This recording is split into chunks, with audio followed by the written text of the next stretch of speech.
ټول ناوله خبره ده چې افغان مهاجرین اوس تقریبا 43 کاله وشو چې دلته راغلي او کم از کم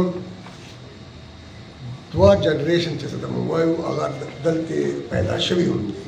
هغوی بعض داسې بچیان هم دي چې هغوی خپل وطن یا ولایت لیدلی هم نه دی، پېښور بورډ کې یا په یو کیمپ کې یا په بل کیمپ کې پیدا دي.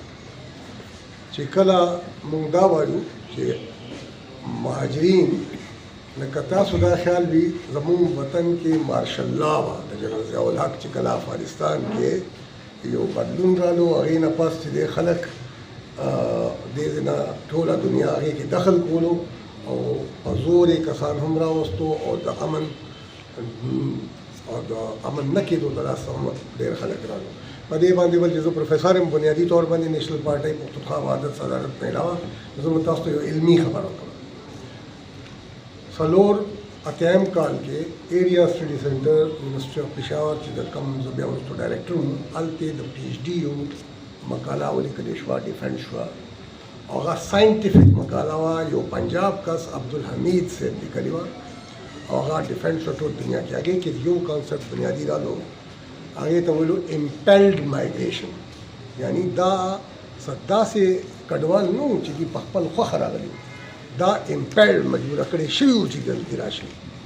نو دا امپیلډ مایګریشن کې 2 خبرې ډېرې اهم دي، یو ته وایي پوش فیکټر او یو ته وایي پول فیکټر. ځینې داسې خبرې وي چې هغه تا دقه کوي یو ځای نه ستا خپل کور بل طرف ته، او بل ځای کې څه داسې اټریکشن وي، څه داسې تمه یې درته درکړې وي چې ته هلته ډېر حالات یا بهتري چې هلته ته ځې. نو د پاکستان او د غربي دنیا بلکې ټولې نړۍ دنیا دلته پاکستان کې دننه یو پول فیکټر جوړ کړی او افغانستان کې دننه د جنگ د لاسه د تباهۍ د لاسه چې آپس کې نښتې وي نور ملکونو چې د امداد ورکولو او خلک یې دې ځای نه لېږلو او هغې جنګ و جدل کولو، نو یعنی absence of peace یعنی جنگ د امپیلډ او د پوش فیکټر کار کولو. خلک هغه ځای نه پوش کېدو او دلته چې دی راتلو او دلته ولې راتلو.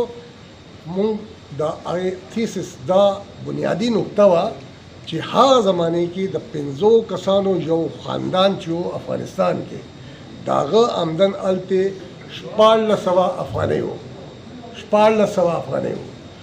دلته ورته ټول دنیا چې کم کیمپونه جوړ کړو ورته خوش کړو چې دی وچ او چې دی لون راشن ورته ورکولو او خیمې ورته ورکولې او داسې نه د هغې کیلکولیشن چې مونږ هغه ټایم وکړو هغې سکالر نو 3400 روپو یو 5 خاندان له دلته ورکړل. بل لفظونو کې د پول فیکټر کار کوو. دا څه شوي دي؟ دا خلک په خپلې خوښې نه دي راغلي، دا خلک یو طرف ته مجبوره کړی شوي دي او بل طرف ته چې دی دلته ورته یو پول فیکټر ورته پیدا کړی او دې ځای نه دا مسلح کولو او جنګ ته یې لېږلو. دې د لاسه دا خلک دلته راغلي. پاکستان کې دا وخت چې دی مهاجرت کې دي، بلکې هغه افغانان چې سباله زنانه دلته راځي دې د لاسه چې هغوی ته تعلیم هلته انکار شوی دی یا د هغوی صحت هغوی ته علاج دپاره چې دی دلته پاکستان ته راتلل ضرورت دی. د هغوی دپاره د اوپن ویزا پالیسي پاکستان دی جوړه کړي او هغه دی ویلکم کړي. داسې نه چې هلته خلک زنانه خصوصا او خصوصا د اعلی تعلیم خواهان زنانه چې دي هغه چې دی محرومې پاتې شي او یا بیماران چې دی